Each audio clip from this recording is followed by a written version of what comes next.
How to change your profile picture on Instagram.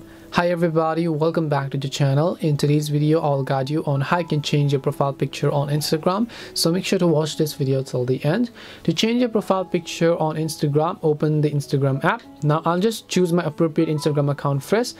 Now once you're on the Instagram account, let's say you want to change the profile picture, it is very simple. There are many ways you can do this.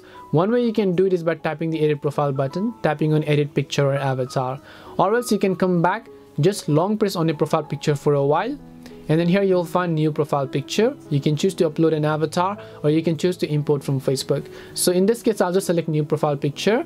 Then all I have to do is simply select the new profile picture that I want to use. In this case, once I select the new profile that I want to use, I'll just select this one. Then I'll just tap the arrow icon from the top right hand side to save the changes. Again, I'll tap the arrow icon and my new profile picture will be successfully saved, as you can see over here. Now I just uploaded the same image because I don't really want to change it. But to give you an idea, this is how you can simply change the profile picture on Instagram. Hope this video was helpful. If it did help you, make sure to leave a like and subscribe to our channel. If you have got any questions though, feel free to leave them down. Thank you very much for watching and see you in the next video.